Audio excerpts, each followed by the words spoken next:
Muchas gracias por acudir a esta convocatoria de la Biblioteca Nacional. Tenemos hoy la tercera sesión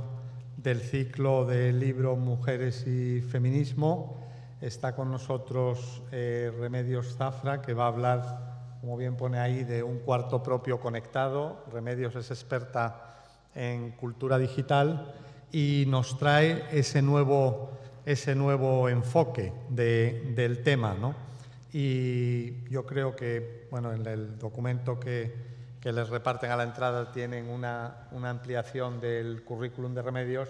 así que yo creo que le doy la palabra y le damos un aplauso de bienvenida.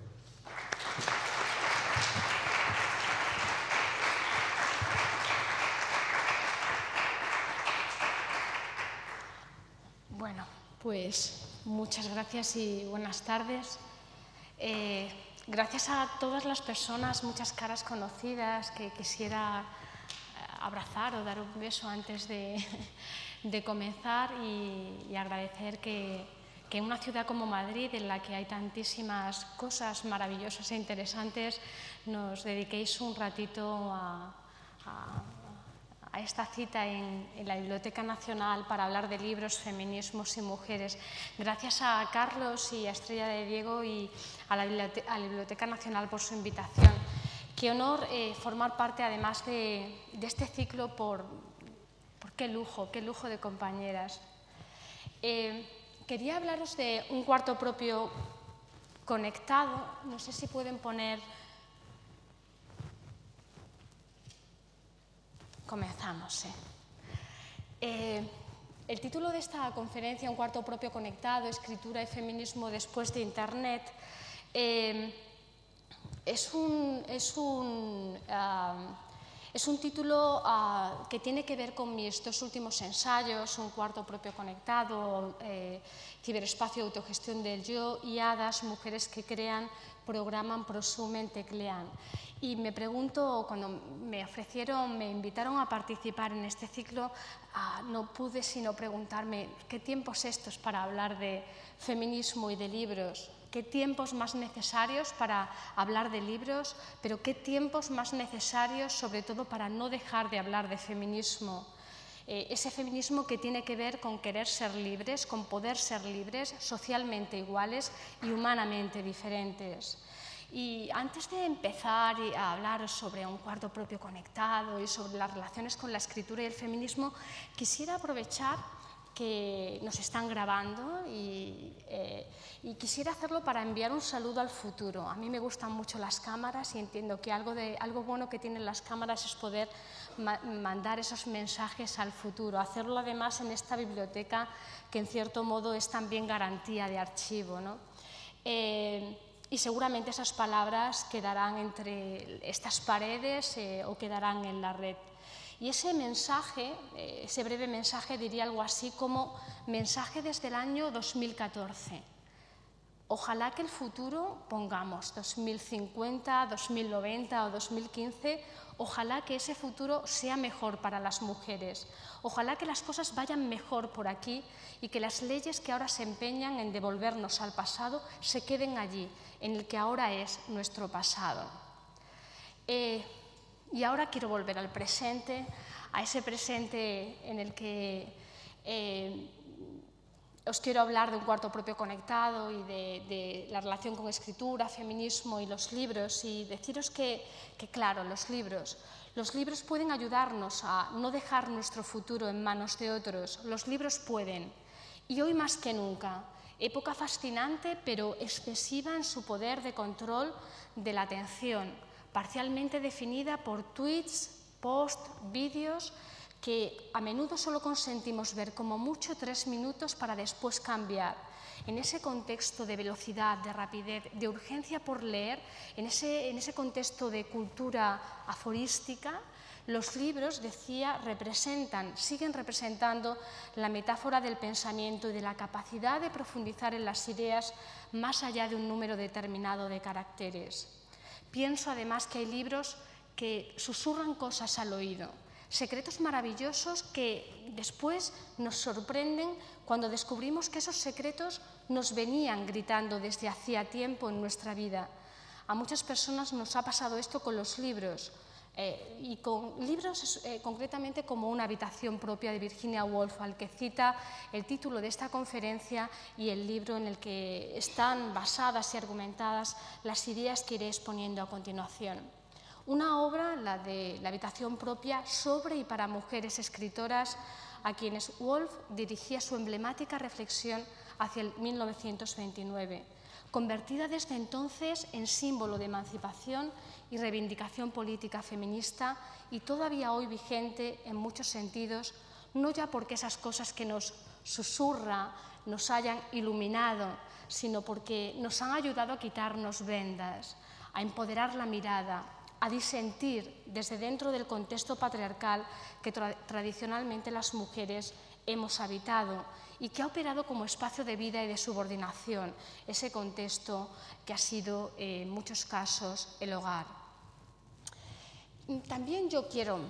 susurrar cosas hoy aquí, susurrar cosas al oído. Me gusta gritar y me gusta gritar en muchas reivindicaciones pendientes que hoy están más vigentes que nunca, pero creo que el feminismo es grito, pero puede ser también susurro, el de la conversación tranquila y el pensar. Aunque en mi caso no esperéis tantos secretos maravillosos, pero sí tal vez cosas que nos cuestionen, sugieran o inquieten sobre un mundo conectado donde la escritura y el feminismo se transforman y nos transforman. Cosas que nos venían gritando y que quisiera congregar en un aquí que es paralelamente una biblioteca, un lugar donde se recogen tantas historias y mundos que casi parecieran todas las historias y mundos, y en una red llamada Internet, que es hoy la gran biblioteca global, el gran mundo que nos permite ese habitar conectados. Será, por tanto, propósito de esta charla susurrar con voz empoderada sobre una hora para el feminismo y la escritura, donde las habitaciones propias son irreversiblemente habitaciones conectadas a Internet. Y comenzaré hablando del yo, porque en literatura feminista, y esto creo que enlaza muy bien con lo que seguramente os propondrá Laura Freixas en su intervención, en la literatura feminista, como en el arte feminista en general, el yo, el sujeto que se pronuncia, importa. Y contar nuestra historia, autobiografía, autoficción, autorrepresentación, ha sido tema y modo habitual, no exento de intención política. Y enfatizo estas dos visiones. No solamente ha sido tema, ha sido modo, ha sido discurso y ha sido escritura. En ese sentido,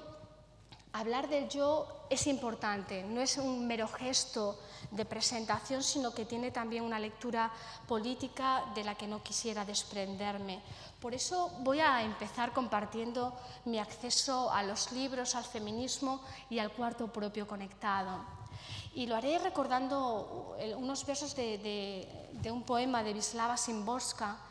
que decía algo así como: le viene de su madre, que no escribía poemas, y de su padre, que tampoco escribía poemas. Me encanta y me inquieta este verso porque creo que las herencias también operan desde la ausencia. La conciencia de no tener y de no estar puede funcionar en muchos casos para el feminismo como interruptor de vida. Y en este caso tiene que ver con esa relación personal, con los libros y con el cuarto propio, porque os diré que yo soy de un pequeño pueblo agrario del sur de Córdoba. Mis padres no escribían poemas y eran y siguen siendo prácticamente analfabetos. Cuando yo era pequeña en casa no había librería, había muchos cuadros de tradiciones, había objetos extraños de tradiciones, pero no había librerías y no había ni un solo libro. Los únicos libros que había cuando mi hermana y yo éramos pequeñas eran las cartillas del colegio. Pero algo pasó en algún momento en el que mis padres debieron tomar conciencia de aquella ausencia, de que aquella ausencia era importante para cambiar las cosas y para poner nombre a cosas que intuíamos que podían existir, pero que sin palabra eran lo mismo que nada. Y todo cambió cuando mi padre entendió que los libros eran importantes para nombrar cosas y comenzó a traer todos los libros que encontraba de los sitios más habituales a los que iba. Cuando trabajaba en casas haciendo algún tipo de trabajo, de albañilería, cuando trabajaba en cortijos, allí donde había libros que iban a terminar en la basura, esos libros terminaban en mi casa formando parte de otra colección singular de la que os quiero hablar. Era una colección que tenía que ver con los libros que mi padre conseguía a muy buen precio cuando iba al centro comercial de Córdoba, al entonces Galerías Preciados, y donde teníamos la suerte de que un paisano trabajara en la sección de libros. Alabado sea aquel paisano, porque hacía que le regalaba a mi padre y vendía a mi padre a buen precio muchos de esos libros. Aunque durante un tiempo yo percibí esto como una carga complejada en mi formación, y posteriormente he terminado viéndolo con otros ojos, porque la cuestión es que este paisano trabajaba no en la librería, sino en la sección de saldo y oportunidades. Y en la sección de saldo y oportunidades los libros, como sabéis, son distintos. La selección de libros que mi padre traía y que hacía con este paisano formaban parte de los menos vendidos, a veces los menos vistos y casi siempre los menos valorados de la librería. Malas traducciones de clásicos, catálogos de exposiciones minoritarias, libros de la Diputación, excedentes de alguna administración, ensayos que nadie había querido comprar, enciclopedias siempre incompletas, selecciones que habían sido cuestionadas por cualquier ínclito seleccionador de libros y entre los que se encontraban obras curiosas como Mujeres y graneros, Las aventuras de Don Almendro, Ella es lección o Diario de un homosexual comunista. Aunque estos dos últimos eran libros que tampoco tengo muy claro de qué lugar, casa o lugar o stand de saldo llegaron. El caso es que en esa ecléctica selección había una serie de libros para mí favoritos y eran libros que formaban parte de una enciclopedia parcial, porque no teníamos todos los tomos. En esa enciclopedia no había ninguna mujer, absolutamente ninguna mujer. Y imaginad que una niña pequeña lo primero que busca es referentes para tener modelos a ser en la vida, modelos en los que poder poner una orientación, un destino, ¿no? El carácter incompleto de la enciclopedia era en parte la explicación que una niña pequeña podía dar a esa ausencia. Es que como solo teníamos, creo recordar, los que iban de la A a la D, creo recordar, y de la M a la Z, durante mucho tiempo mi hermana y yo pensamos que todas las mujeres debían apellidillarse Díaz o sus apellidos debían estar entre la D y la M, que era justo los tomos que nosotros no teníamos y por eso no podíamos conocerlas, pero que en algún momento de nuestra vida podríamos recuperar los tomos de esa enciclopedia que no teníamos completa y entender pues qué hacían esas mujeres. Esa forzada explicación infantil solo fue posible por ese carácter incompleto, ¿no? A esa explicación le siguió una más adolescente en la que pensaba que si no estaban sería que lo que ellas hacían o no había sido definido o no había sido valorado para estar en el lugar de poder que es el lugar del saber, uno de esos lugares del poder, ese libro, esa enciclopedia. Y esta es una de las primeras cuestiones que quiero apuntar. La enciclopedia, el libro, como lugar del saber como poder, como una de las ubicaciones del valor y como ausencia para las mujeres. Sí, claro, la literatura podía ser otra cosa, no tanto porque en la autoría podíamos encontrar ya muchas mujeres, sino porque entre los personajes aparecían todo tipo de mujeres que operaban como modelos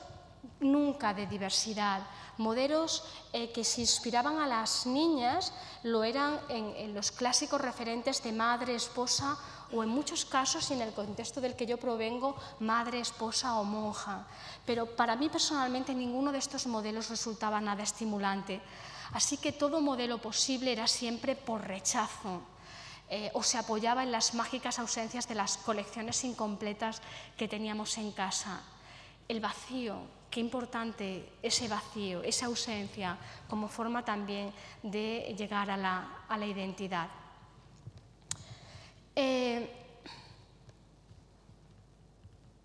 Y esta es la primera transformación.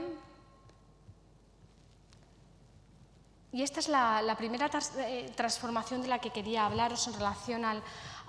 cuarto propio conectado, perdón, al cuarto propio en su relación con cuarto propio conectado. Justo con estos libros llegó mi primer cuarto propio y con los años mi cuarto propio conectado en otros lugares, acompañado no ya de libros, sino de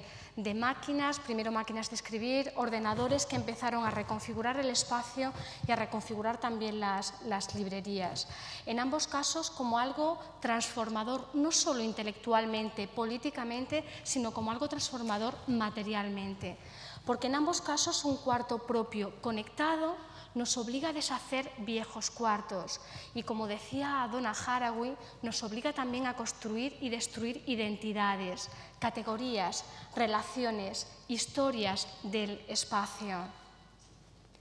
Esta primera transformación común que os comentaba, que quisiera apuntar, tanto de un cuarto propio como de un cuarto propio conectado, coincidirían en la idea de que subvierten el ojo patriarcal, tanto en la propuesta de Virginia Woolf como en la que os planteo aquí, en Una sociedad conectada. El cuarto propio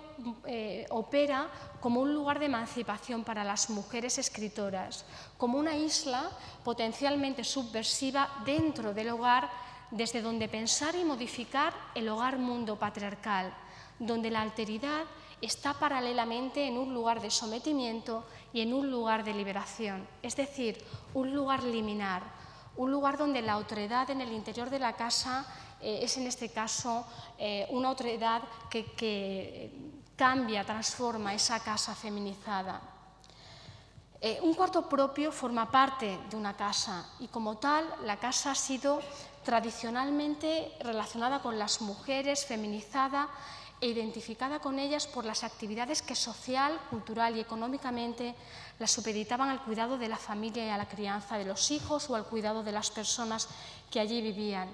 Las lecturas sobre el mundo doméstico, la vida privada y las historias afectivas, políticas y económicas que allí acontecían no han tenido tradicionalmente un valor productivo ni de prestigio, más allá de inspirar diversos mitos sobre las mujeres y asentar su papel en la reproducción y no en la producción de conocimiento.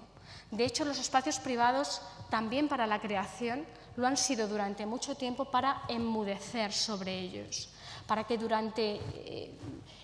siglos las creaciones de las mujeres hayan sido en algunos casos apropiadas por familiares o diluidas en la indefinición de las iniciales con las que firmaban algunos de sus trabajos o de los seudónimos o de la multiplicidad de nombres que en ocasiones tenían algunas creadoras, viudas, que al tener que usar los apellidos de sus diferentes maridos generaban a menudo confusiones. Tener varios nombres, como no tener ninguno, en el fondo funcionan igualmente, funcionan como una forma diluida de la desaparición.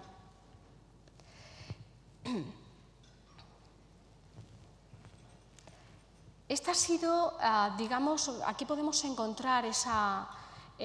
referencia, entre el cuarto propio y el cuarto propio conectado, pero quisiera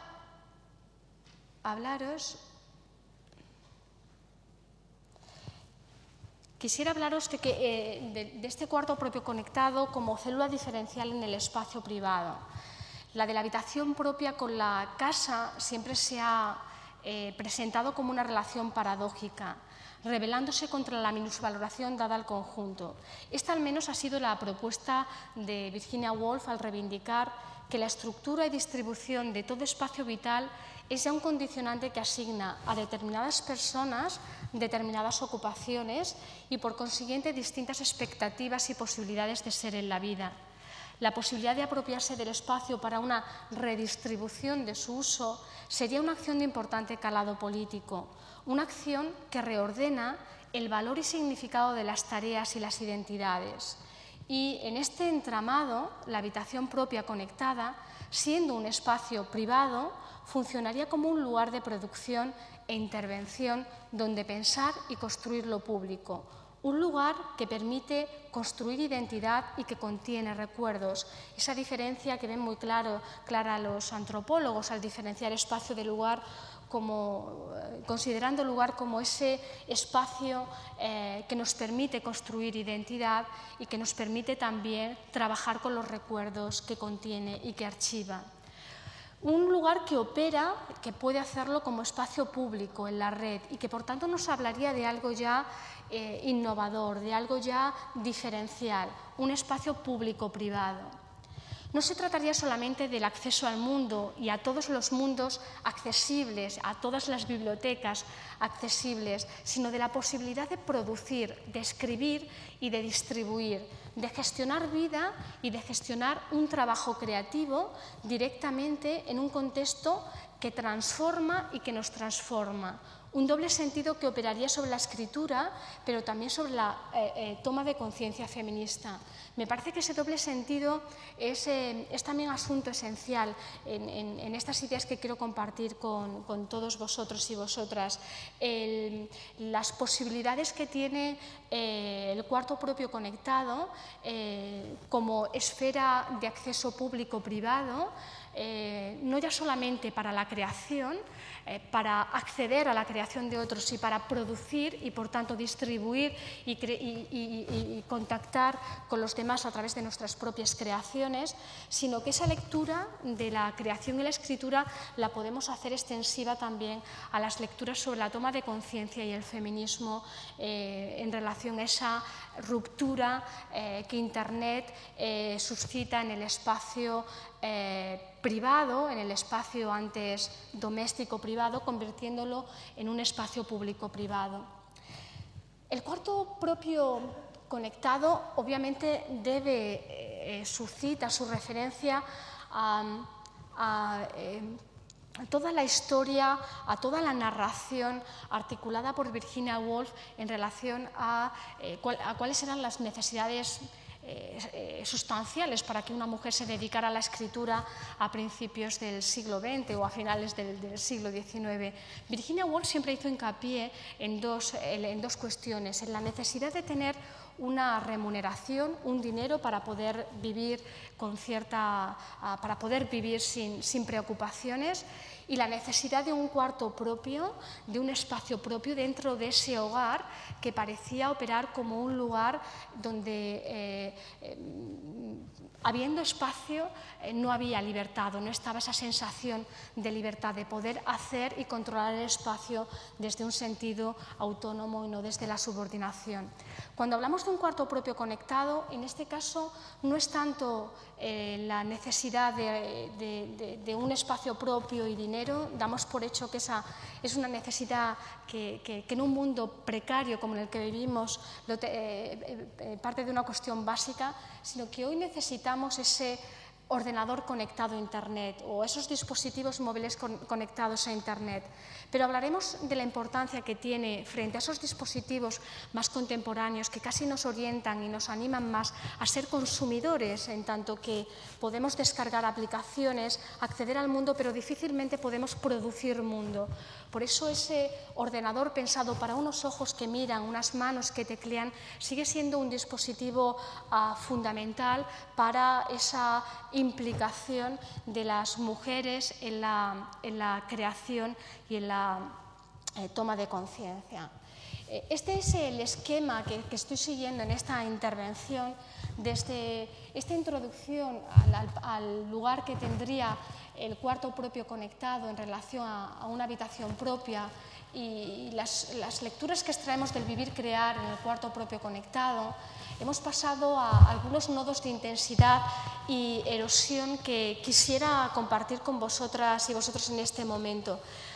Tengo la impresión de que esas similitudes existen entre una habitación propia y un cuarto propio conectado, pero son muchas más las singularidades, las características que las diferencian. Y quisiera ahora centrarme en algunas de ellas. Quisiera hablaros de esos,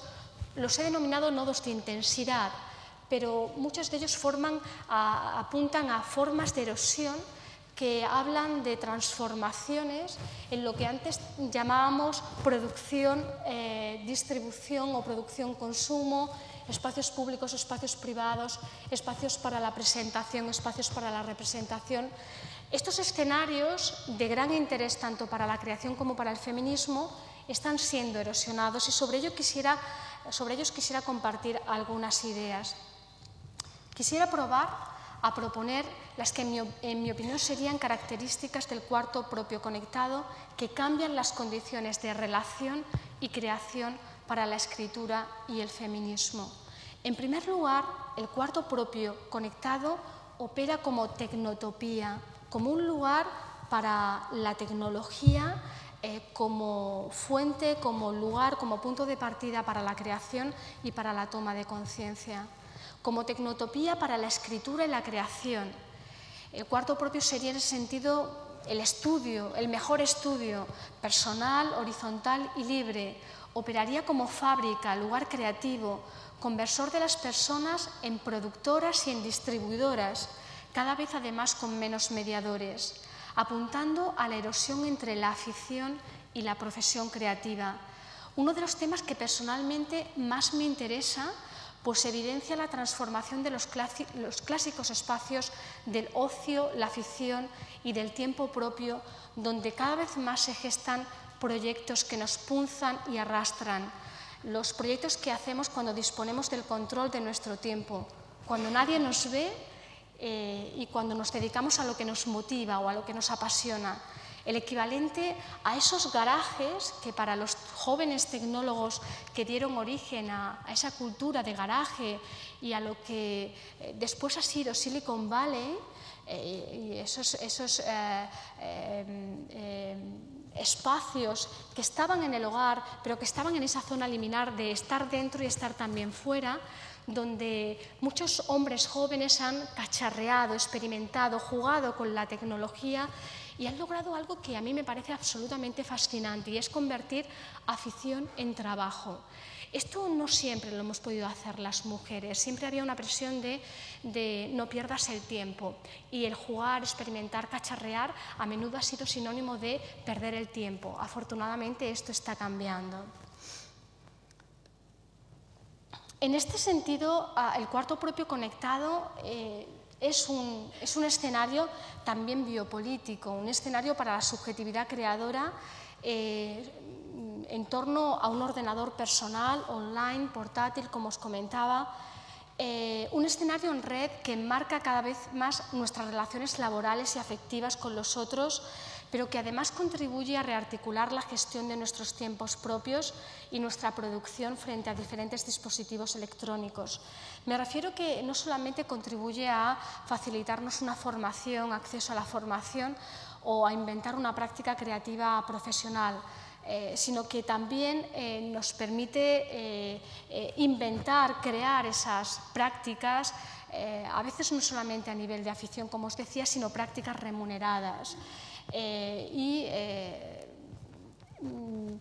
Jugar en ese margen, en esa frontera entre la afición y el empleo. Hay tal vez una idea de Roland Barthes que nos pueda servir para situar esta idea que intento compartir. Decía Roland Barthes hace unas décadas, creo que en torno a los años 80, en su magnífico libro sobre la fotografía, la cámara lúcida, él hacía un intento de definir la afición como una práctica amateur, una práctica que tienen algunas personas, pero que tiene una visibilidad reducida. Una práctica que si hace en una familia el niño o la niña, terminará siendo enseñada al tito, a la tita, a los amigos, para decir, mira qué bien pinta mi hijo, mira qué bien escribe, mira las cosas que hace, mira qué aficiones tiene, ¿no? La afición tenía ese punto de tiempo dedicado a una pasión que nos gustaba, pero que veían solamente las personas cercanas. Creo que este aspecto de visión reducida ha quedado absolutamente transgredido con Internet. Y al ser transgredido y al saber quienes habitamos Internet que ha sido transgredido, funciona como uno de los mayores estímulos para muchas personas, sobre todo personas jóvenes, que convierten Internet en su mayor escaparate creativo y en su mayor motivación creativa. En tanto, disponen del espacio, del escenario, de los medios de escritura y distribución de aquellas cosas que antes se quedaban en el círculo de lo privado. El triunfo de la cultura amateur como aquello desligado de intermediarios y cargado aún de pasión, fuera en muchos casos del marketing de las industrias, caracterizaría, por tanto, gran parte de la escritura que hoy en día estamos viendo en la época contemporánea. Una escritura que se expone, que puede parecer desjerarquizada y horizontal, pero que se enfrenta a uno de los mayores problemas que encontramos en Internet cuando nos enfrentamos al exceso. Y es esa nueva forma de censura que, si antes hablábamos de una censura por omisión, ahora podemos hablar de censura por exceso, por saturación de datos, de información, de contenido, de conocimiento.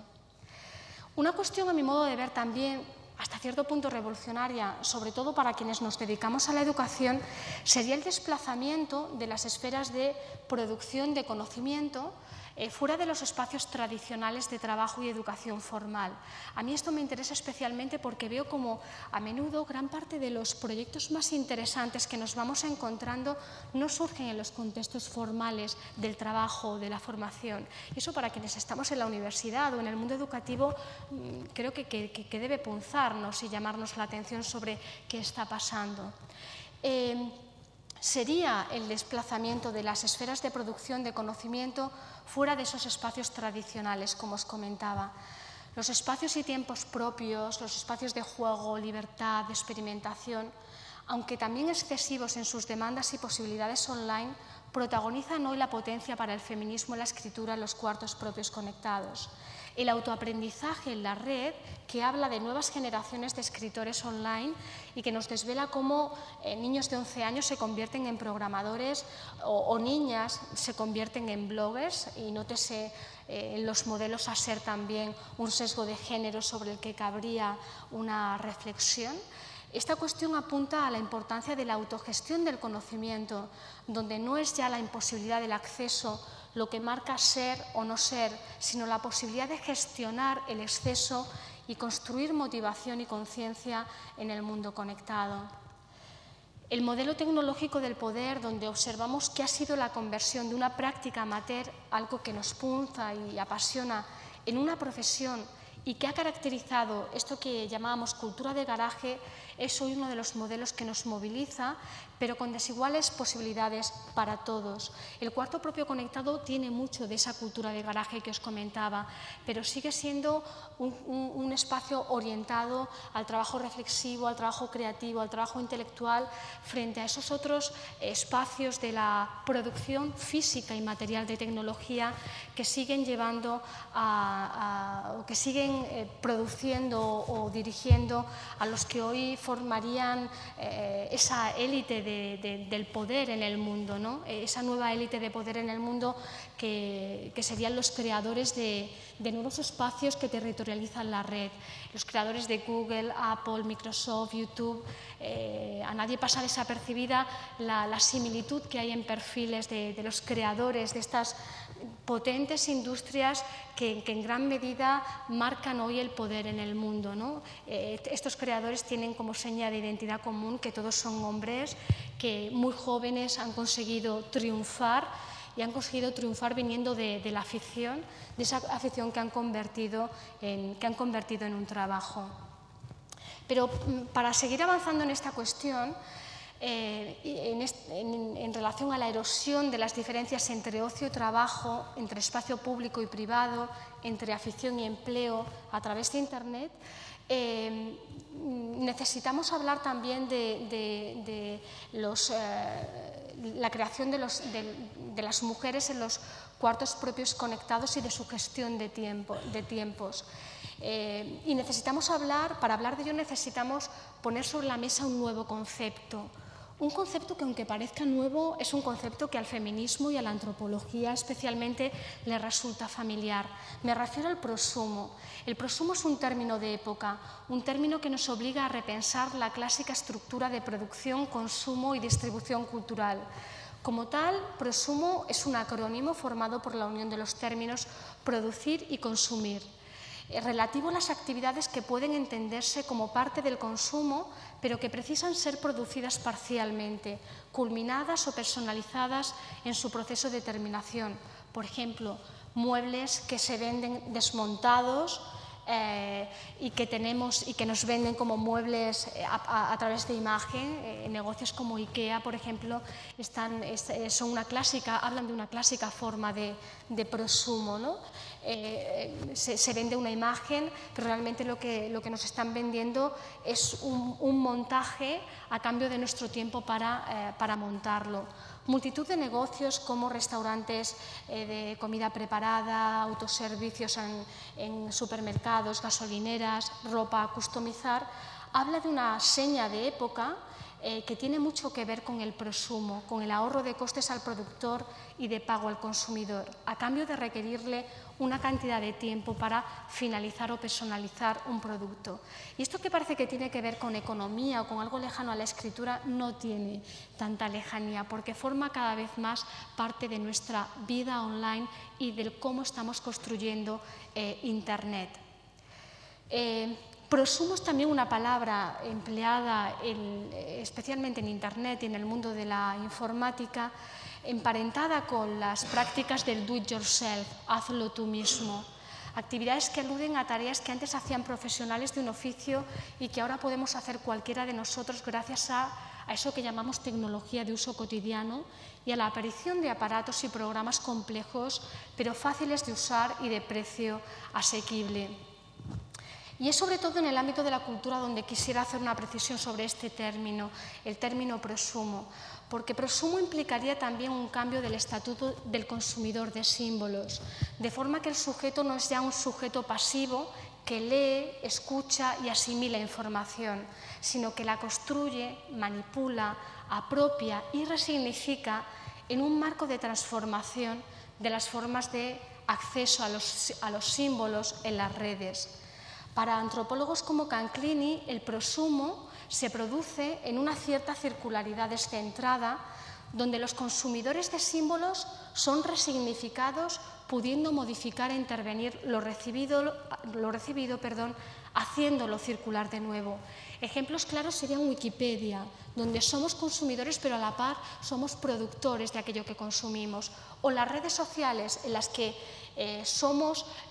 productoras, consumidoras y somos también contenido de aquello que no rentabilizamos, que rentabilizan de forma directa los responsables de las redes y que nosotros instrumentalizamos para rentabilizarlos de otra manera, ¿no?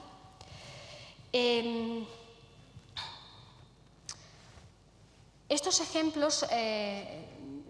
que os he dicho, Wikipedia, redes sociales, aunque posibles, serían ejemplos también distintos, que hablarían de la escritura colectiva y horizontal en red, de otra forma de escritura social, tal vez alternativa a la dominante que tanto ha criticado el feminismo. Aunque curiosamente la que genera saber y archivo, Wikipedia, por ejemplo, sigue siendo un territorio muy masculino, mientras que la que genera vínculo social y autoexpresión cotidiana lo es mayoritariamente de las mujeres. Y me refiero a esa escritura de vida cotidiana que no siempre genera archivo y no siempre genera archivo de poder o de valor, es la más feminizada, como la de las redes sociales. Y por último, en relación al prosumo, quisiera apuntaros ese enfoque que proviene del feminismo y de la antropología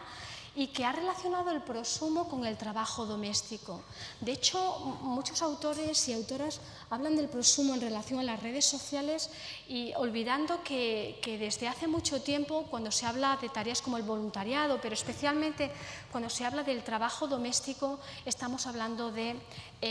prosumo, tareas que implican producción de bienes y servicios como pueden ser comida, vestido y servicios como cuidados de las personas que nacen, de las personas que enferman y de las personas que envejecen. Esas tareas que implican, por tanto, producción, pero que están valoradas, han sido valoradas en el ámbito del consumo y que, por tanto, aun siendo trabajos, no han sido considerados empleos, no han sido remuneradas.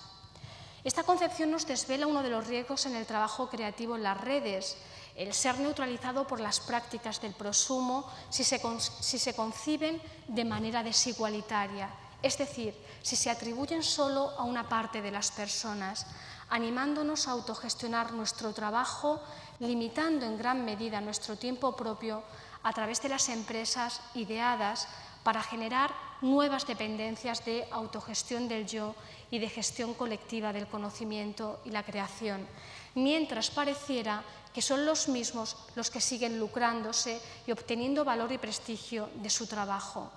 De hecho, frente a las alternativas de horizontalidad, de trabajo colaborativo, al que alude en gran medida estas formas de prosumo, de las que las mujeres son en gran medida, están siendo defensoras, incluso representantes o hacedoras, frente a ellas nos encontramos las mismas formas de poder disfrazadas de nuevos vestidos tecnológicos. Esas formas de poder renovadas, con esos nuevos vestidos, siguen basándose en la hipervisibilidad, en lo cuantitativo, instrumentalizando las viejas formas de conseguir valor y prestigio, una de las cuestiones que más ha interesado también en el feminismo y que llevamos con las que interpelamos a la red desde el feminismo, cuando vemos cómo desigualdades que tradicionalmente se han repetido en la vida de las personas en la esfera pública y privada pueden estar repitiéndose con nuevos disfraces en Internet. Pero quisiera pasar y dejar esas líneas de fuga abiertas para posibles preguntas también que pudieran surgir. Quisiera pasar a apuntar otras formas de erosión sobre el cuarto propio conectado. Una que me interesa especialmente sería la de esfera pública y privada. De un lado, la tradicional consideración doméstica y feminizada del hogar ha llevado implícito un grado de minusvaloración en oposición a lo público. De hecho, la dicotomía doméstico-público ha reproducido problemas ligados al concepto de prestigio masculino, apoyándose en la idea de que un espacio, el público remunerado, contenía al otro, doméstico y sumiso, y que este último era una esfera aislada de lo social. Esta es una de las ideas que está siendo erosionada. La conversión del lugar privado en espacio conectado favorece que el clásico escenario de seguridad ontológica por excelencia se transforme y lo haga en un espacio aparentemente rupturista que nos llevaría a otros lugares sin necesidad de estar en ellos. Este sería un espacio cargado de nuevos interrogantes para el feminismo sobre las dinámicas de gestión y posibilidades de la movilidad de las personas. De hecho, como esfera público-privada, volvemos a casa. Cuando hablamos del cuarto propio conectado, podemos pensar que volvemos a trabajar a casa, que hablamos del teletrabajo, pero volvemos a una casa que ya es otra, es una casa distinta. En un principio pudiera llamar la atención esta idea en una época que dice caracterizarse por el exceso de movilidad, la posibilidad de desplazamiento constante, pero sin embargo observamos que ambas tendencias conviven en un mundo globalizado y que paralelamente a la celebración de la movilidad de los individuos como forma derivada, incluso promotora del progreso y reflejo de formas fluidas de la subjetividad, de las que hemos leído y hablado sobre nomadología, migración, exilio y otras formas globalizadoras del desplazamiento, que han tenido una lectura interesante en relación al valor de las personas, una persona triunfaba si tenía poder sobre su movilidad y por tanto si podía desplazarse, si tenía vacaciones, si podía salir de su lugar de vida cotidiana. Paralelamente a esto que os comentaba, acontece una vuelta a casa. Acontece una vuelta a casa donde los viajes no son lo mismo. En el orden simbólico hay muchas personas que vuelven y ocupan un lugar que antes habían habitado de otra manera, pero hay muchas personas que vuelven y recién acababan de salir. Me refiero a muchas mujeres que hacía muy poco tiempo, muy pocos años, muy pocas décadas, se habían incorporado al mercado laboral. Las lecturas que se desprenden de ello en relación a las nuevas formas de gestionar la conciliación, la vida de lo privado, en una esfera que no es ya del todo privada, que es una esfera distinta, son también retos para el feminismo y retos para el mundo. El cuerpo vulnerable, protegido en el cuarto propio conectado y expandido a través de los mundos virtuales, es también una de las lecturas que a nivel simbólico se ha extraído de esa vuelta a casa y de ese centro de operaciones desde el que podemos no solamente acceder al mundo, sino representarnos y presentarnos a través de nuevos juegos con la identidad de los que os hablaré en un momentito. Pero lo que aquí interesa en relación a esta forma de erosión, lo que interesa para el feminismo sería la posibilidad de moverse voluntariamente. Por tanto, no se trataría de qué tipo de movilidad tenemos, sino de si disponemos o no del control sobre nuestra movilidad, de si podemos, como decía Doreen Massey, disponer de ese control que habla de una geometría del poder, de la espacialidad posmoderna, de la que se deduce que la distribución desigual de las posibilidades de movilidad de las personas conlleva, cómo no, formas de exclusión social. Así podemos identificar historias y hándicaps distintos de aquellos que ahora vuelven a casa y de quienes apenas acababan de salir para incorporarse al mercado laboral, como os comentaba. En este sentido, la versión más emancipadora de un cuarto propio conectado hablaría de un espacio al que se vuelve, es decir, un espacio donde se está libre y voluntariamente, habiendo previamente salido. Esta podría ser una clara metáfora de la toma de conciencia y de las mujeres que escriben bajo un prisma patriarcal sin producirse ese movimiento de conciencia, a quienes lo hacen respecto a quienes lo hacen desde una mirada feminista, donde ese movimiento, ese gesto que parece simbólico, metafórico y que puede venir representado por una casilla vacía como la que podemos encontrar en esos rompecabezas, en el que para mover fichas necesitamos que haya un espacio vacío que nos permite toma de conciencia, distancia para volver con conciencia crítica o para volver con un enfoque de la escritura que sea un enfoque con conciencia. Ya para ir terminando, quisiera apuntar dos nodos de intensidad donde el cuarto propio conectado nos ofrece también, nos pide también que nos detengamos. Una de ellas tendría que ver con la identidad, con las formas de construir identidad y subjetividad. Movernos a través de la pantalla nos habla de formas de ser, de lecturas sobre identidad y subjetividad para el feminismo y la creación. En relación a la subjetividad, la práctica artística feminista había visto a principios de los años 90 que la posibilidad de aplazamiento del cuerpo, es decir, el hecho de relacionarnos con otros, pero que el cuerpo quedara aplazado, habían leído en esta lectura una posibilidad de emancipación muy relacionada con todas las teorías cyborg que hablaban del sujeto poscuerpo, sujeto poshumano, que cuestionaba en gran medida la superación de los estatus de género. Esta fue una de las primeras lecturas que se hizo de las posibilidades que tenía para el feminismo y para la subjetividad un mundo conectado. Sin embargo, enseguida sería una lectura desmontada en cuanto que Internet fue apropiada por las .com, después de las .com, pues por ese mundo mercantil y empresarial que hoy en día territorializa Internet. En ese momento, y desde el año 2000 aproximadamente, podemos ver cómo esas lecturas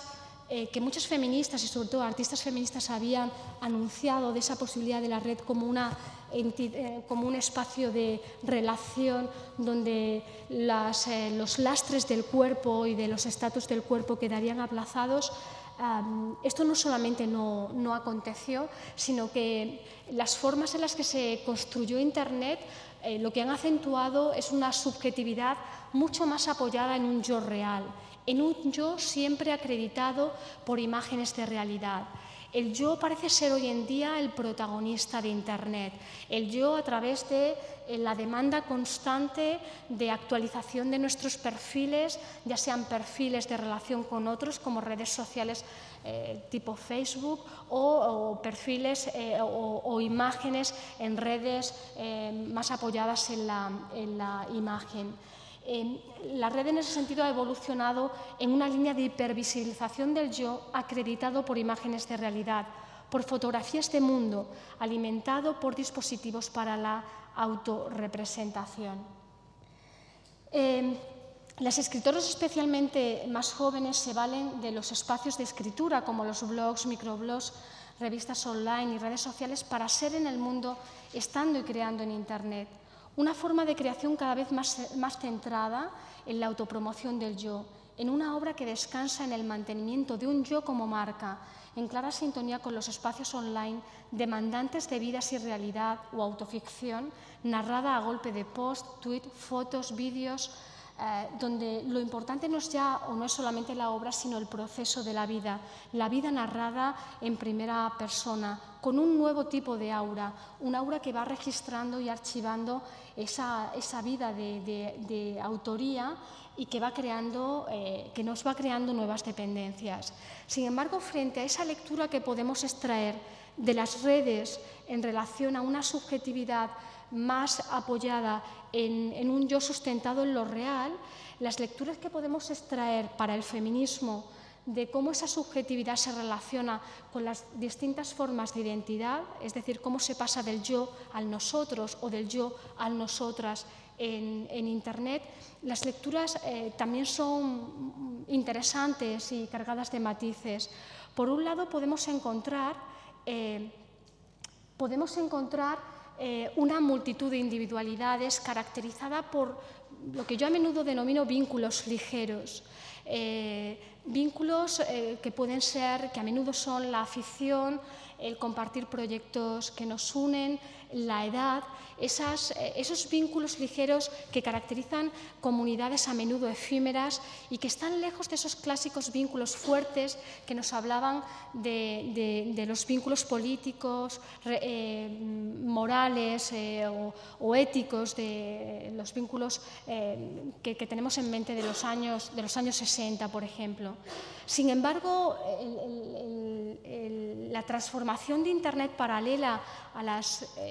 más actuales y vigentes crisis del mundo nos están haciendo comprobar cómo las redes pueden ser apropiadas e instrumentalizadas para la acción política. Y en este sentido son muchos los proyectos que encontramos que hacen suya la sentencia de Kristeva de hay que infiltrar al otro allí donde se desea un cambio. Y encontramos proyectos que se infiltran y transforman, que subvierten lo que hace la mayoría. Claro que no siempre son proyectos hipervisibilizados, porque de una manera coherente también con su discurso trabajan y reivindican otras formas de valor que no siempre se apoyan en lo cuantitativo. Y me refiero a proyectos como aquí en Madrid, por ejemplo, Book Camping, esta biblioteca digital colaborativa y crítica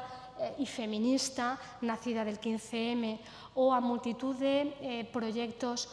que surgen en torno a Internet en países donde ser mujer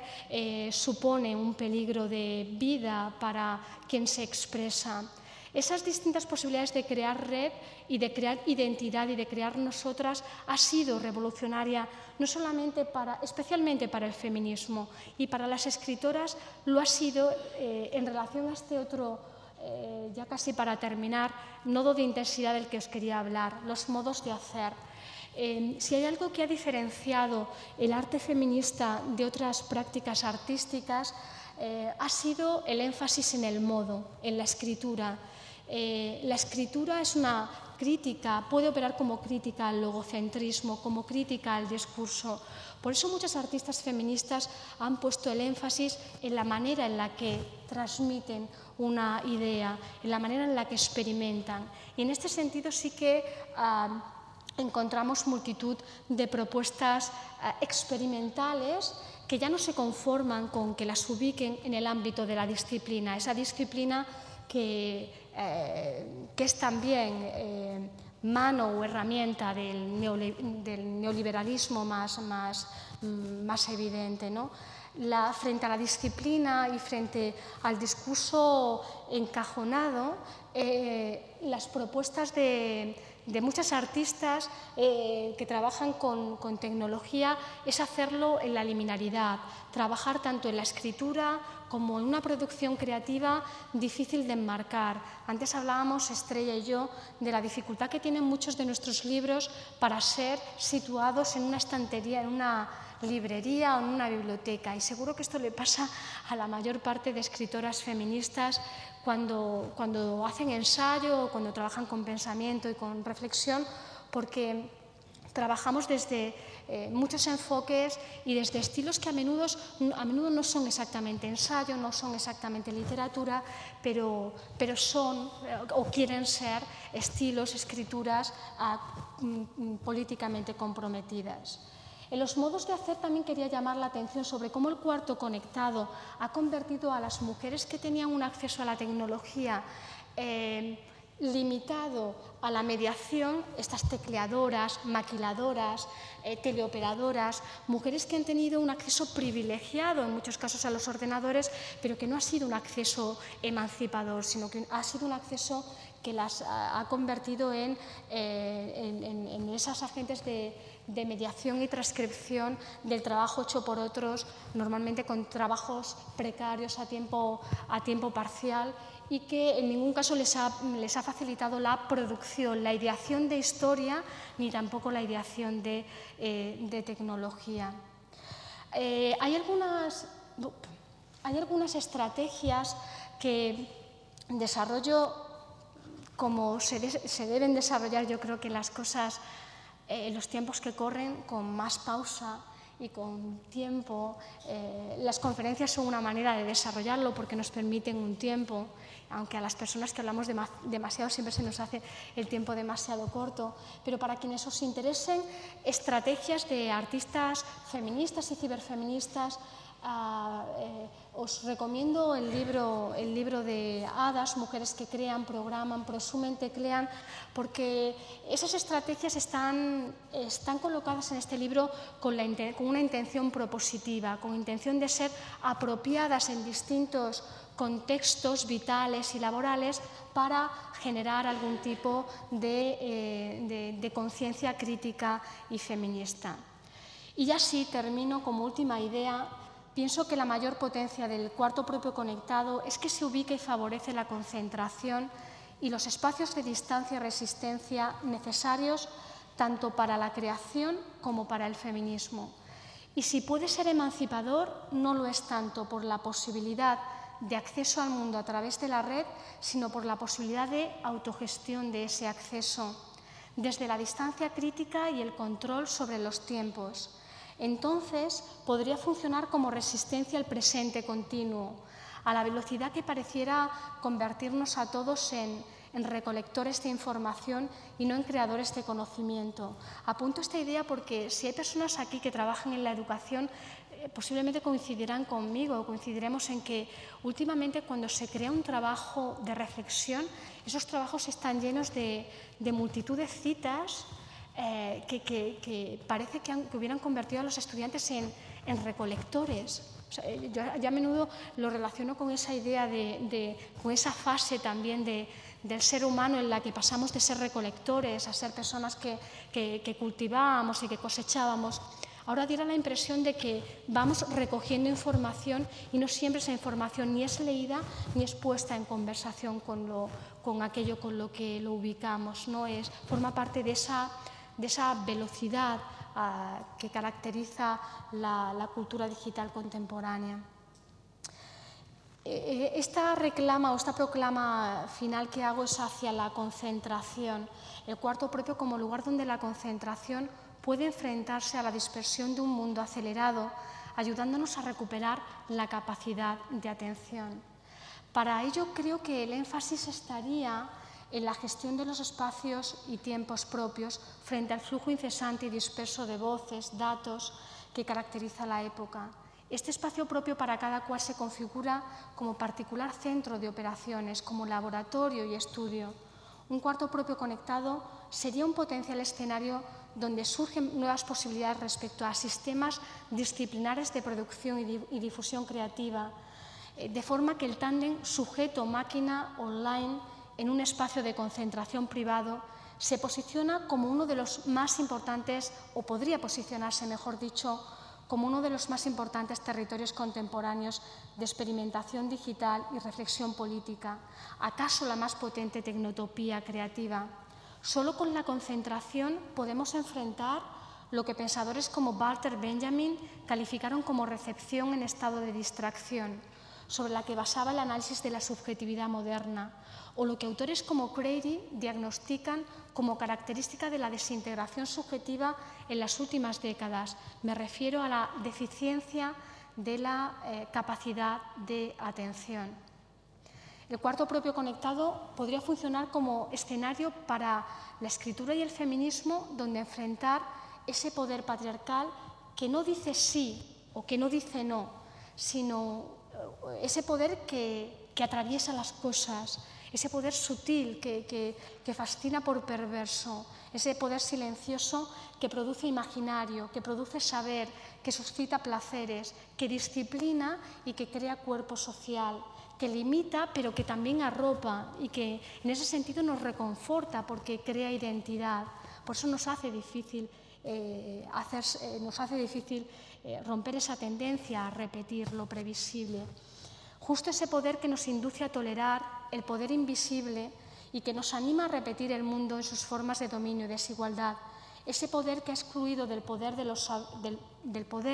los saberes de los descalificados, de las mujeres, las historias que acumulan la indiferencia y el tono históricamente denostado de lo hecho por mujer. Esos saberes que no han sido integrados en el poder, pero ojo, que a cambio, aunque no hayan sido integrados en el poder, han sido idealizados y a menudo incluso han sido homenajeados, pero siempre como algo sin poder de reacción. Y yo creo que aquí hay otra cuestión que nos interesa al feminismo. Creo que en este escenario que os comparto y con el que termino, el reto para la escritura y para el feminismo sigue repitiendo algo de la historia de siempre, la necesaria disponibilidad de tiempos propios para la conciencia personal y colectiva. Porque toda producción emancipadora que enfrente los hándicaps de nuestros espacios e historias requiere de un tiempo, de una distancia reiterada para hacer y deshacer máscaras, para soñar primero, para jugar siempre. Solo en nuestro tiempo propio podemos encontrar la mejor aproximación para configurar nuestro particular cuarto propio conectado, para descubrir su verdadero poder revolucionario de creación. En algo nos pueden ayudar esas membranas llamadas párpados que nos permiten soñar e imaginar más allá del exceso de imágenes. Y vaya aquí un homenaje o elogio al párpado, elogio del párpado. Necesitamos en esos cuartos propios conectados cerrar los ojos como metáfora literal o simbólicamente, pero como metáfora de ese ejercicio de distanciamiento. Y con esos ojos cerrados o semicerrados termino con el susurro empoderado inicial, acompañado de un sonido de teclas con el que acaba el libro Un cuarto propio conectado, en el que están basadas gran parte de las ideas que he querido compartir con vosotros y vosotras y con las que comienzo y continúa Hadas, el libro al que os he hecho referencia. Esas palabras con las que empieza y con las que yo termino son las siguientes. Gusto del sonido de las teclas de este ordenador de manera casi voluptuosa. Puede que la razón sea que me fascina o que me asusta, no sabría precisarlo, que la fuerza creadora que percibo frente a él hable de la increíble potencia humana y que desde esta máquina vislumbre la posibilidad tanto de una vida domesticada como de una posible emancipada. La tecnología puede, pero necesitamos conciencia y crítica, igualdad, párpados para soñar e imaginar y también poder dar la vuelta a esa sentencia que a muchas mujeres nos han dicho y que la madre de Ada Lovelace, la primera programadora, a ella cuando hacía algo que no correspondían a sus tareas cotidianas, su madre le decía que debía escribir 20 veces la siguiente frase: no perderé mi tiempo. Yo creo que hemos de hacernos escribir unas 20, 10, 30 o 50 veces. Podemos perder algo de nuestro tiempo. Perderé mi tiempo, porque esta idea de perder el tiempo no significa un libre albedrío de volvernos hacia la entropía, significa dedicar tiempo al juego, a la imaginación, que nos han dicho que es perder el tiempo. Significa dedicar tiempo al distanciamiento, a la experimentación, aquí sustanciales para crear y para cambiar conciencias. Esa idea de posibilidad de transformación, tanto para la escritura feminista como para el feminismo en general, requiere de ese tiempo para cerrar los ojos, de ese tiempo, de esa autogestión del tiempo y de ese ejercicio de juego e imaginación al que os invito a practicar. Muchísimas gracias por vuestra atención.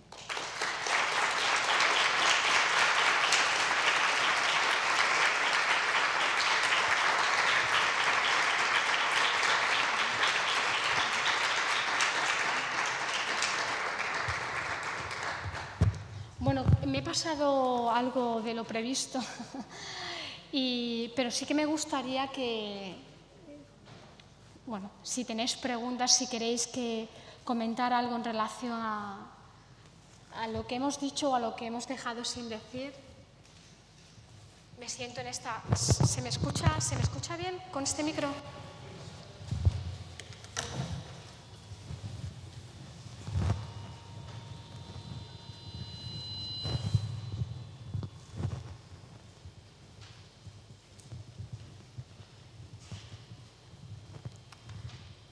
Bueno, hay muchas caras conocidas y hay caras que han leído Un cuarto propio conectado y que conocen bien el libro. Me voy a poner de pie.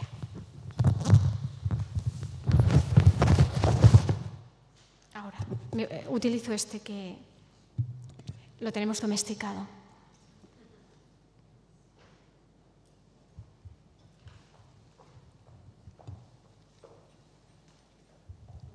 Se anima, voy a ser yo la que rompa el fuego. Me ha interesado muchísimo la idea, Remedios, de perder el tiempo, ¿no? Y mientras tú estabas hablando de esa idea del juego, de perder el tiempo, de cómo en esos cuartos propios conectados masculinos los hombres han podido hacer de su afición un oficio, quizás las mujeres, se me ocurría que a lo largo de la historia no hemos podido perder el tiempo, porque el tiempo que teníamos disponibles para hacer nuestras cosas era más bien poco, ¿no? Porque estábamos probablemente, lo que tú también estabas diciendo, ¿no? La idea esa idea de los cuidados, ¿no? Hemos estado demasiado, o sea, estaba pensando en Sylvia Plath mientras tú hablabas de eso y decía, pero ¿cómo podía perder el tiempo Sylvia Plath? O sea, ¿cómo podía? Y también la idea de cómo a través de la pantalla del ordenador, con esa idea del cambio entre el afuera y el adentro, pues probablemente muchas mujeres son sobre todo libres cuando acaban todas sus tareas y se pueden conectar a la pantalla, que es la ventana que las lleva hacia afuera, ¿no? O sea, que me parece que desde ese punto es muy interesante lo que estabas planteando.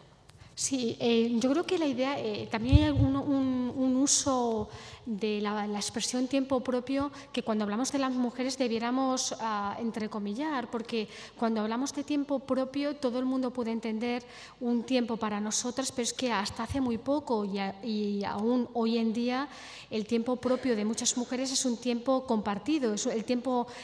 dedicado a la familia, es el tiempo del cuidado de todo aquello que acontece en el hogar, que de una manera clara sigue sigue apropiándose de formas sutiles y de formas perversas, haciéndonos incluso las que damos el paso, ¿no?, para ocuparnos, porque existe esa presión, esa expectativa en nosotras de que tenemos que ocuparnos de los cuidados y de que tenemos que ocuparnos de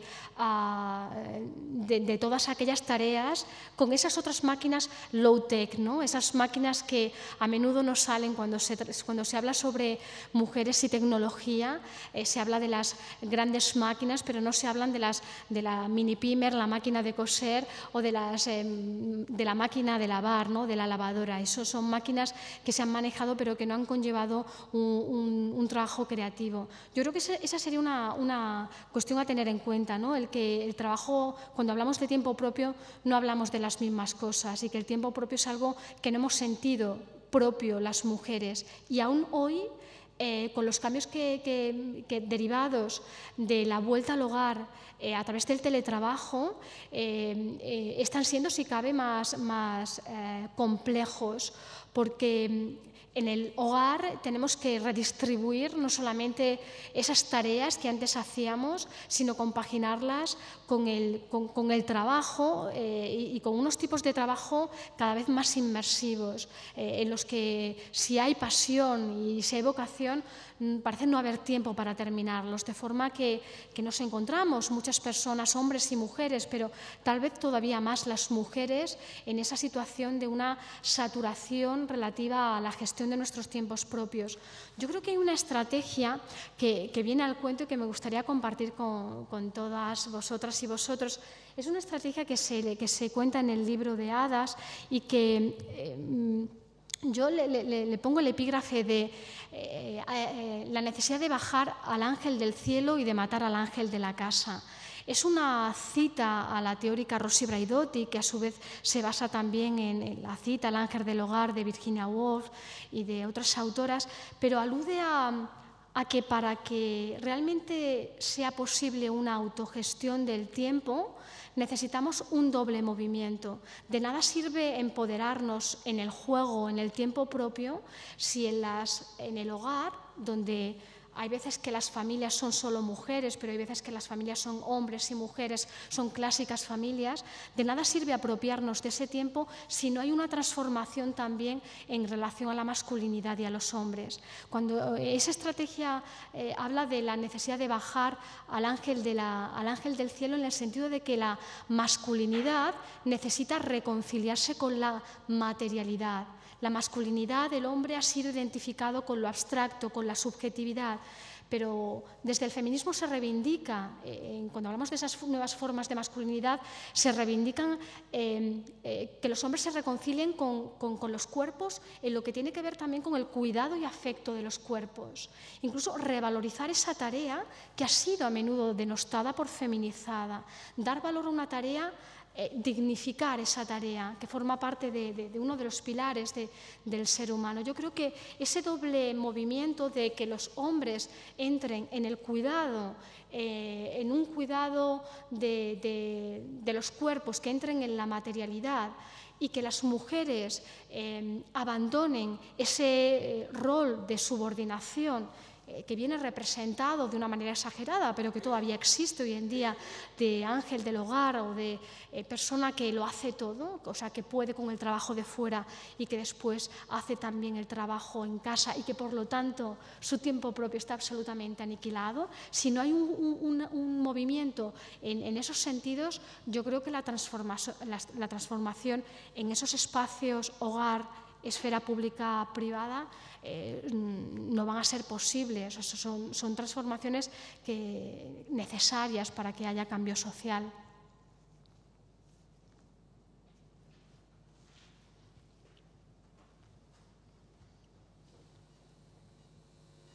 Hola, buenas tardes. Hola, Marga. Qué fuerte. Qué bien estar entre amigas. Mira, sabes que se están publicando ahora recientemente algunos libros como superficiales, que vienen a decir que Internet nos hace superficiales en cuanto que nos está limitando la capacidad de concentración. Entonces se asocia la capacidad de leer libros largos o de dedicar largos tiempos a concentrarse en una misma tarea, como la lectura, se asocia con la capacidad de crear pensamiento crítico. Y entonces se dice, al tener esa dispersión, esto que tú has dicho de la recolección, entonces vamos a perder el pensamiento crítico. Como tú estás en contacto con mucha gente joven,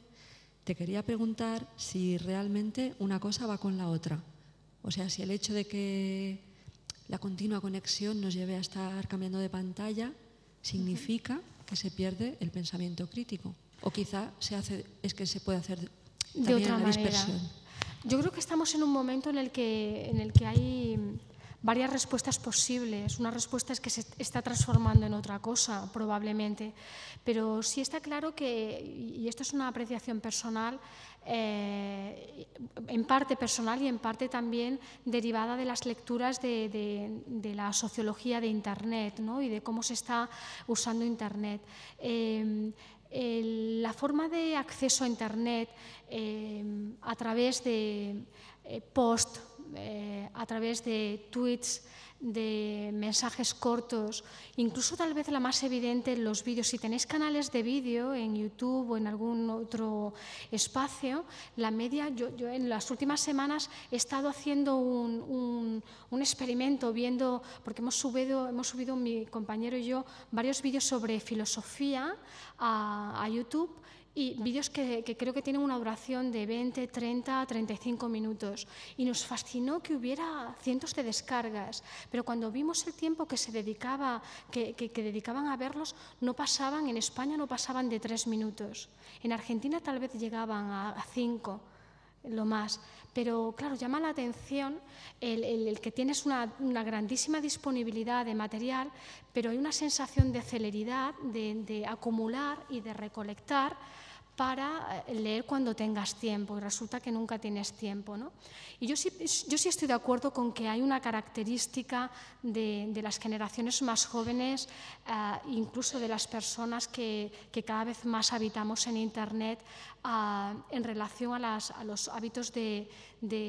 lectura y a las formas de acceder a ellas. Creo que la dispersión y que la falta de atención y la falta de concentración caracterizan este acercamiento. También es cierto que lo caracterizan cuando hay una indefinición en el propósito, porque paralelamente a lo que también os comentaba, cuando hay una pasión, algo que nos punza, un proyecto que nos mueve, que queremos hacer, por tanto, hay como que todo adquiere su sentido, y ese mundo de oportunidades sí que se vuelve un mundo productivo, donde la atención vuelve a ser gestionada, ¿no? Pero a priori, digamos que sin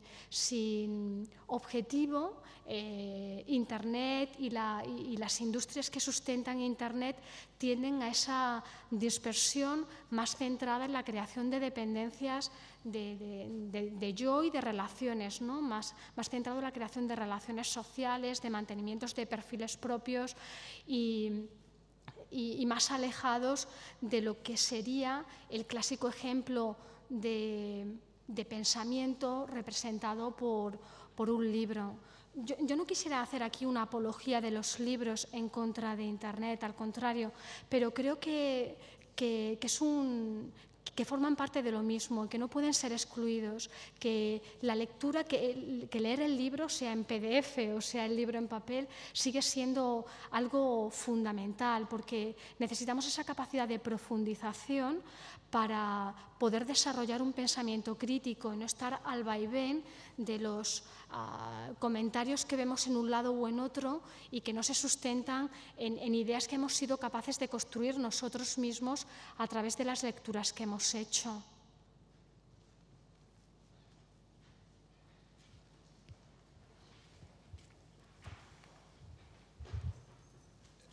No he tenido ocasión, Remedios, de leer Un cuarto propio conectado, pero bueno, me has dado una serie de pistas interesantes para reflexionar sobre un tema que sabes que me preocupa,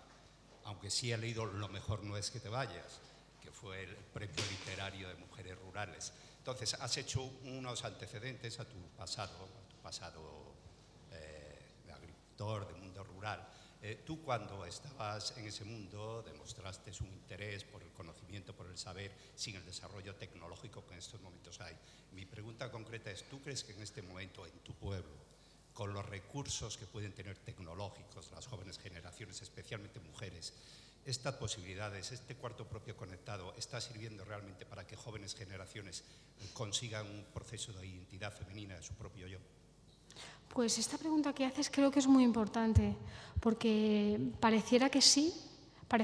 porque las oportunidades son más y porque el acceso, yo tuve ese acceso a esa biblioteca ecléctica creada por esos libros extraños, esa colección particular que era hacia mi padre y mi paisano,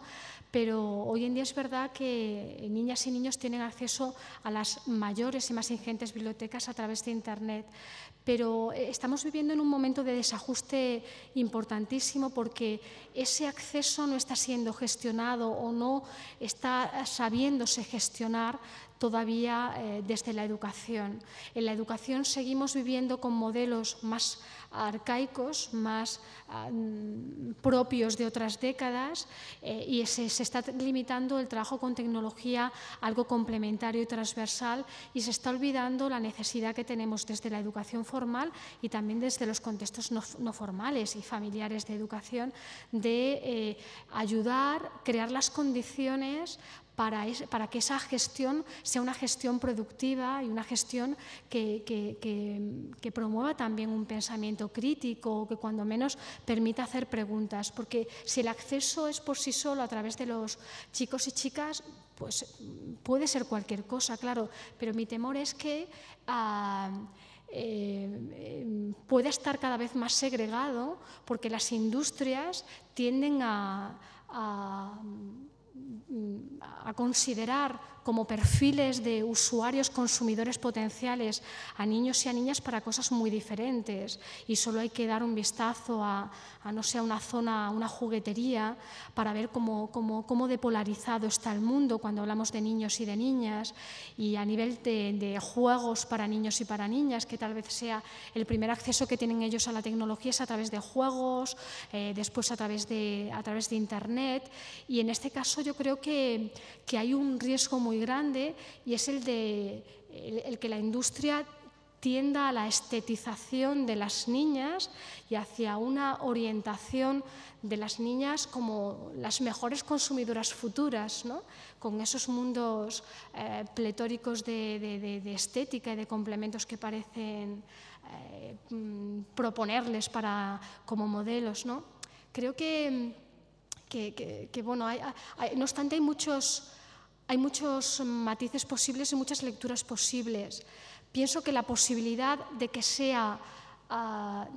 que cuando menos es algo mucho más complejo que lo que teníamos en contextos donde la escuela pública nos permitía un acceso limitado a unos libros, a una biblioteca pública y a los pocos libros que podían ir consiguiendo nuestras familias, donde lo que operaba, como os comentaba, era la necesidad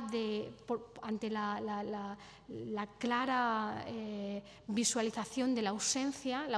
el no tener, el no saber, era lo que marcaba, era el motor. En este caso es justo lo contrario, es el exceso del tener, el exceso de tener un mundo plagado, cargado de imagen, cargado de imaginario, de juego, de posibilidad. Y creo que esto no sé si va a ser necesariamente negativo o positivo, es algo que tendremos que ir viendo y sobre todo yo creo que es algo, y quiero terminar con esto, creo que es algo que nos obliga a sentirnos agentes activos, sobre todo a quienes estamos en la administración o en el mundo de la educación, nos obliga a sentirnos agentes activos para ver de qué manera podemos ayudar a que esas condiciones sean liberadoras y emancipadoras para niñas y niños, para que puedan llegar a ser lo que quieran ser sin que tengan hándicaps ni derivados de la herencia, de una herencia o clase social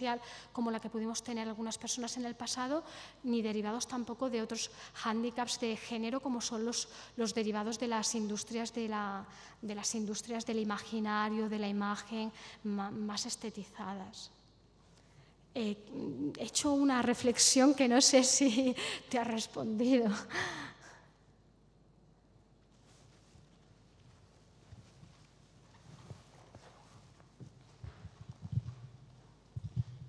Hola, nada, yo quisiera saber si esos libros que muestras ahí, porque no he tenido oportunidad de saber, están publicados en digital y en caso negativo, ¿cuál es la razón? Porque lo más normal sería que pudieran ser intervenidos, distribuidos, difundidos. Sí, sí, sí. Bueno, Un cuarto propio conectado está publicado en ebook, es un libro en papel publicado en ebook y además en muy poco tiempo llegamos a un acuerdo con el editor, que además está aquí, por el que yo no recibía derechos a cambio de que el libro en breve se pudiera subir a la red y se pudiera también descargar de manera libre y lo estará. El otro libro, Hadas es un libro que ha sido premiado en un premio de ensayo. Es también una de las formas que tenemos los escritores de sobrevivir y sí es un libro que se puede conseguir comprándolo, si bien es un libro también subvertido, en tanto que gran parte de los artículos y del contenido está espacializado en conferencias, en artículos, y quien tenga interés y no tenga medios o no para conseguirlo, pues podéis comentármelo porque hay muchas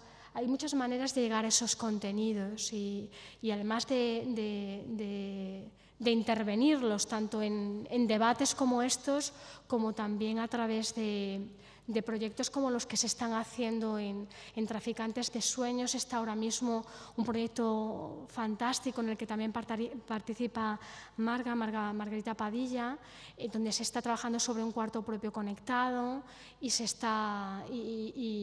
vamos a hacer también un ejercicio de lectura crítica y de intervención sobre ellos. Si os interesa os puedo mandar más información. Y el libro al que hacía referencia Juan Manuel, que es un libro sobre feminismo y mundo rural, está absolutamente libre porque el Ministerio nos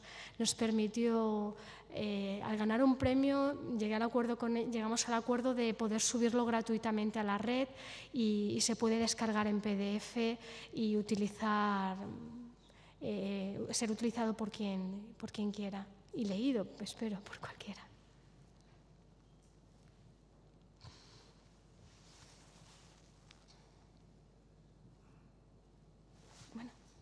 ¿Despido yo misma? Bueno, como os conozco a muchos, muchas gracias amigos, amigas, por